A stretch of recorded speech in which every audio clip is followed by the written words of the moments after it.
Olá pessoal, sejam todos bem-vindos. Eu sou o professor Marcos, professor de língua inglesa, e nós vamos trabalhar hoje sobre a língua inglesa, a origem da língua inglesa. Vamos fazer um breve resumo, tá certo? Shall we go?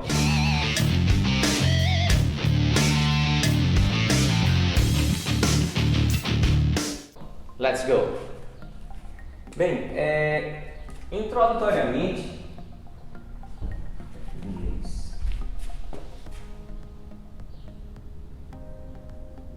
inglês, trabalhar sobre a origem da língua inglesa. Uma coisa que vocês devem saber é que a língua inglesa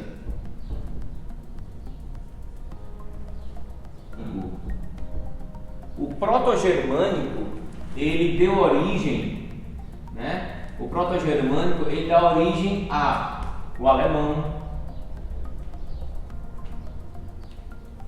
O proto-germânico também, a partir do alemão, também dá um desenvolvimento para a língua inglesa. A partir desse tronco linguístico surge o alemão, o inglês, o holandês, o islandês, o dinamarquês,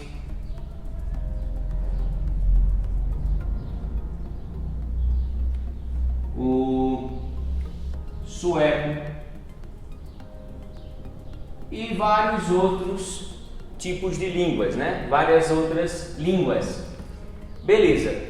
Introdutoriamente, você sabe que ele veio do proto-germânico, que são nada mais, nada menos do que línguas germânicas.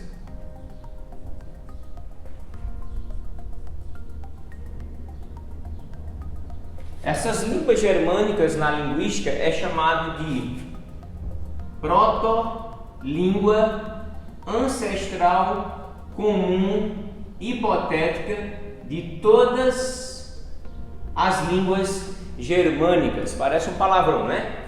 Proto-língua ancestral comum hipotética de todas as línguas germânicas. Então nós temos aqui esse proto-germânico, que também vem uma variação do proto-indo-europeu. O proto-indo-europeu, que subentende como uma língua mãe, na parte linguística que conhecemos na Bíblia, como a Torre de Babel, que surge os idiomas de forma geral. Existem estudos que comprovam a semelhança fonética e gráfica de palavras em idiomas distantes, né? A gente pega a palavra mãe no mandarim, a palavra mãe no sânscrito, no inglês, em todos os idiomas ele vai ter uma fonética igual, semelhante e próxima, certo? E isso é fundamental para a gente entender que existiu uma língua una, né? E depois desenvolveram outras, e a partir dessas outras se ramificaram, se fundiram e criaram talvez uma nova, e a partir dessa nova se estendeu no mundo todo, tá certo?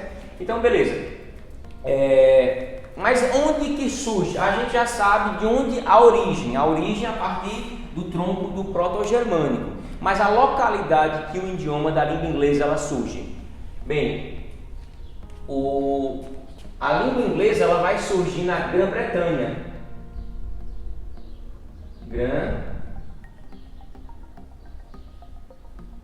Na Grã-Bretanha.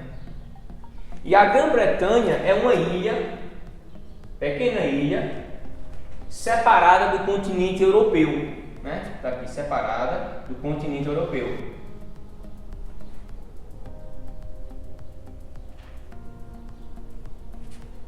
Beleza, mas nessa ilha falava-se inglês já? Não. Nessa ilha da Grã-Bretanha se falava, né? Quem eram os habitantes? Vamos começar pelos habitantes. Os habitantes dessa localidade, os primeiros habitantes foram os romanos.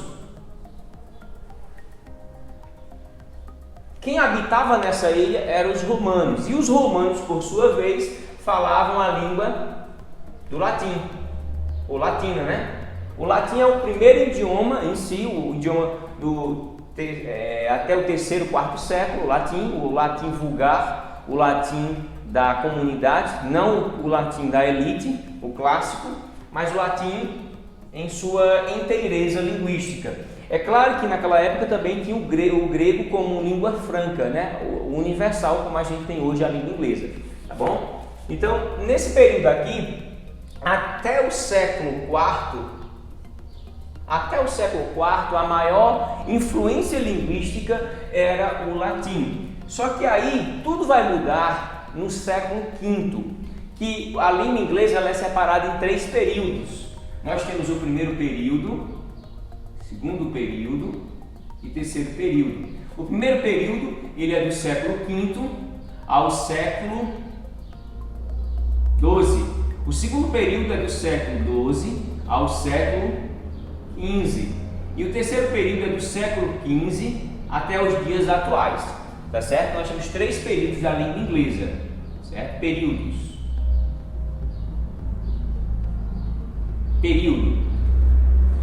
Aí o que acontece?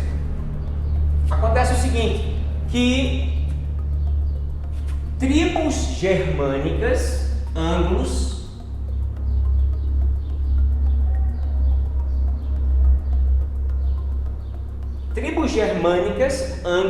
juntamente com tribos saxões, tentaram invadir aqui a Grã-Bretanha, invadiram, né? E ali já fizeram parte dela, certo? Então a fusão, a união dessas 2 tribos anglo-saxões surge os anglo-saxões. Anglo-saxões ou anglo-saxão, tá certo? Invadiram, né? Exploraram ali e agora fizeram dessa Grã-Bretanha um ambiente linguístico voltado ao idioma deles, que não era o alemão, mas uma variação linguística do alemão. Detalhe, por que eles invadiram essa Grã-Bretanha? Porque os romanos eles saíram dessa ilha. Grande parte dos romanos saíram dessa ilha e simplesmente foram conquistar o mundo, né? O mundo europeu de forma geral. Só que aí deixaram essa ilha vulnerável. Algumas pessoas ficaram lá, certo? E por estarem desprotegidas, né? Desprotegida essa ilha, e essa ilha hoje se compreende como a Inglaterra. Também a Escócia. E também o país de Gales.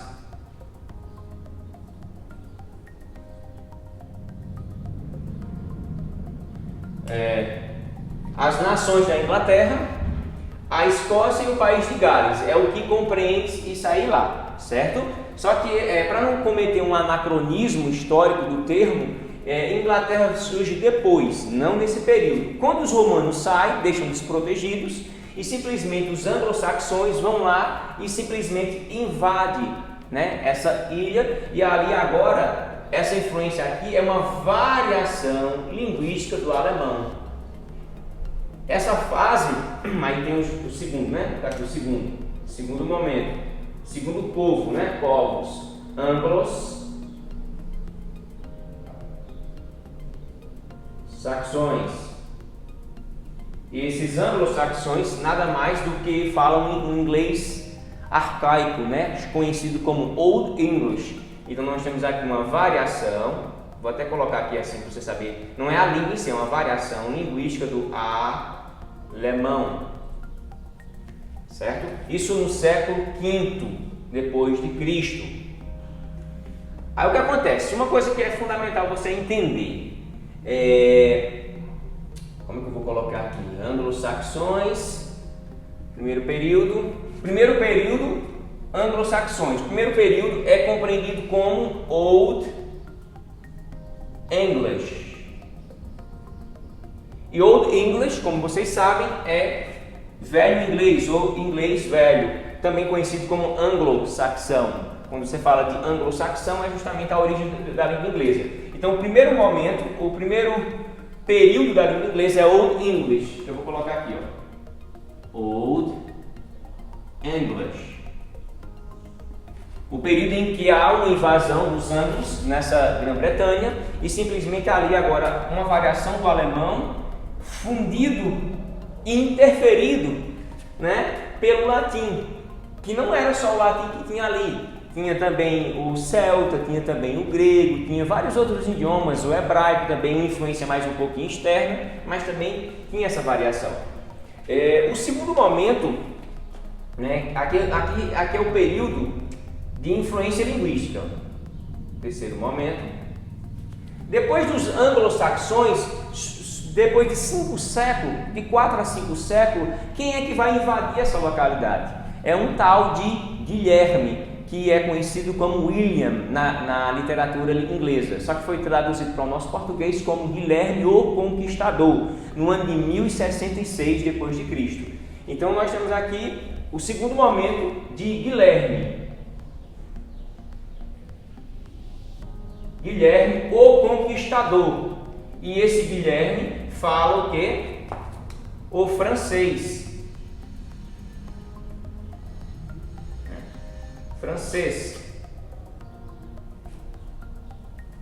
Francês, ele veio da França e o francês está ali instaurado. Isso no ano de 1066. Então, a segunda fase linguística, a partir de Guilherme, é conhecido como Middle English, ou Middle English, que é a fase do inglês médio, o inglês médio. Detalhe, entre a primeira fase do Old English com o Middle English,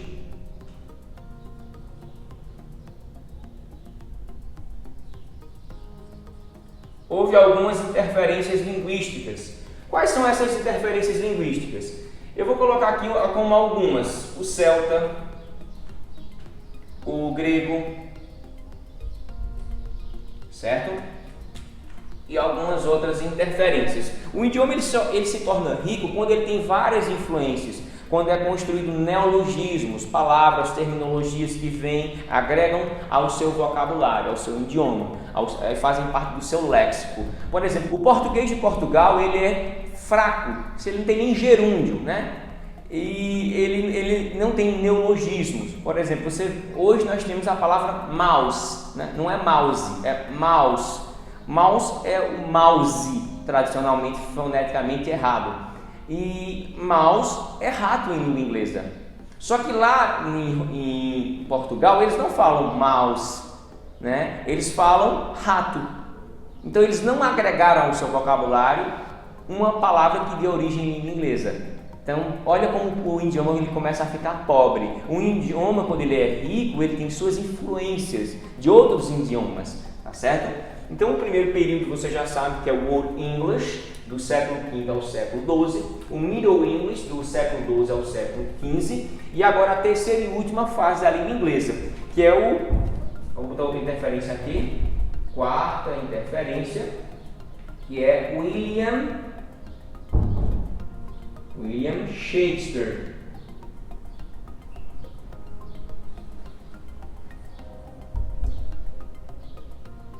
William Shakespeare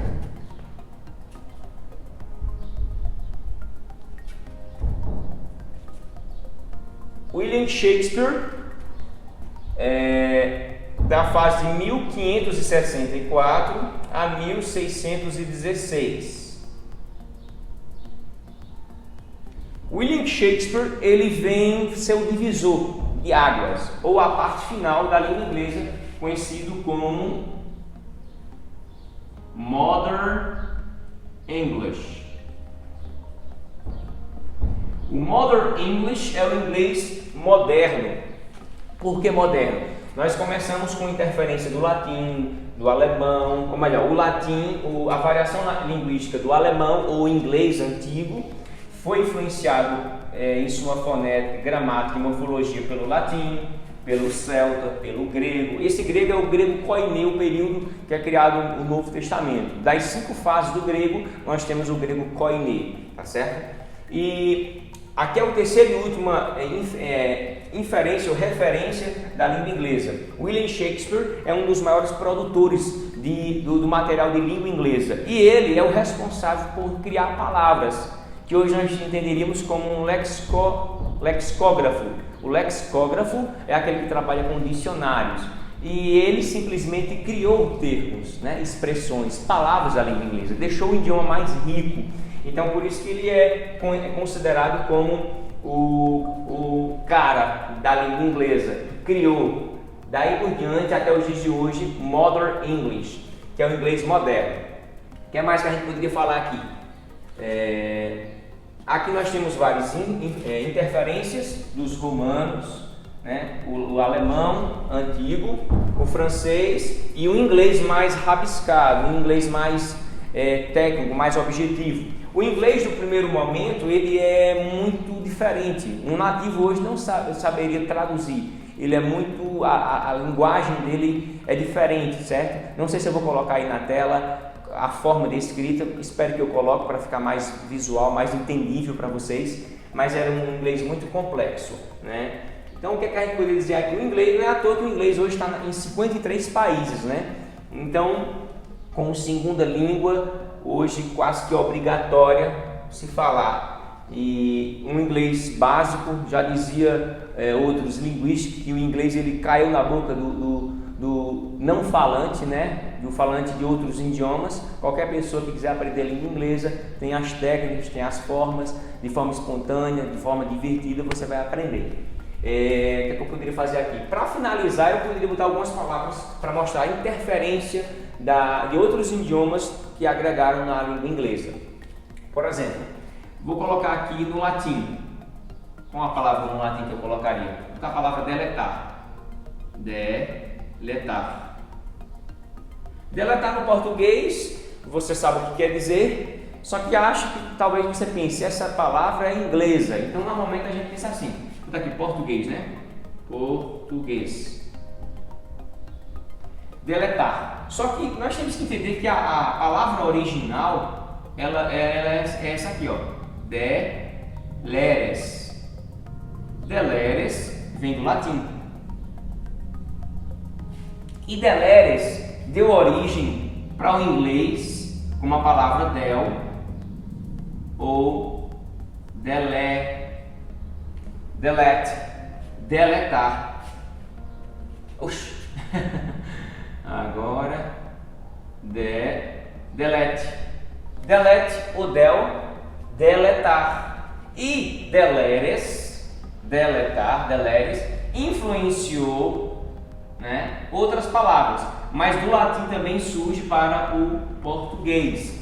Deleres, deletar. E não acho que tradicionalmente nos livros até mestres, doutores, muitas vezes falam que o nosso português ele vem do latim ou ele veio do latim. Bem, isso é uma verdade e ao mesmo tempo uma mentira. Não deixa de ter passado por latim, né? O latim originou 10 idiomas, só que o nosso português ele vem do galego, certo? E o galego aqui veio do latim. E de certa forma, se o latim originou o galego e o galego originou o português, então a gente diz tradicionalmente que o latim originou o português, certo? Em parte está certo, mas está incoerente sincronicamente e diacronicamente, uma vez que o português é fruto do galego, que por sua vez veio do latim, e o latim de certa forma influenciou o português, influenciou o galego. Isso só a nítido de curiosidade, tá certo? Então vamos lá, deleres não veio, né? Deletar não é uma palavra inglesa, ela é latina. E por sua vez influenciou o português e influenciou a língua inglesa. Está aqui em inglês. Outra palavrazinha que escola. Escola. A palavra escola, português, né? Eu não vou botar mais aqui português que você sabe. Ela veio também do latim, certo? Vou botar aqui o latim.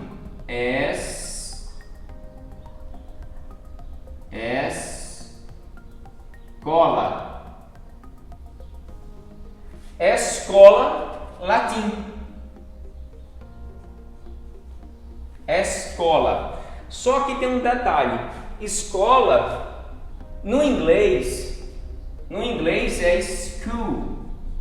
Olha só, school, inglês.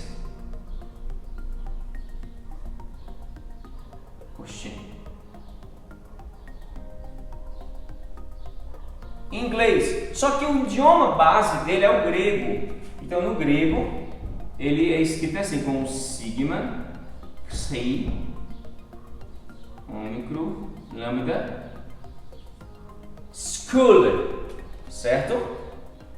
Vou botar aqui, vou botar grego. O grego influenciou o latim e o latim, a partir do latim, influenciou a língua inglesa e a língua portuguesa e outras línguas que utilizam dessa morfologia. School, escola, school e escola. A palavra escola ou school, ela tanto veio do latim que o latim pegou emprestado do grego. Tudo tem essa sintonia. Por que eu estou dizendo isso aí? Porque nós colocamos aqui que o alemão, a variação linguística do alemão teve interferência do latim, do francês, do grego, do celta. Mais um para finalizar. Bota um em francês. A palavra perdão. Perdão em língua portuguesa. A gente tem isso em inglês como... Tá aqui, ó. Perdão. Perdão. Só que pardon é francês. O francês interferiu no inglês.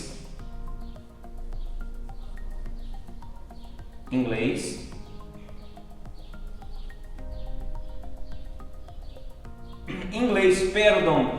E perdão com as suas interferências para o latim, chegou para o português, olha a variação fonética do N, don. O N dá a fonética do tio, don, perdão.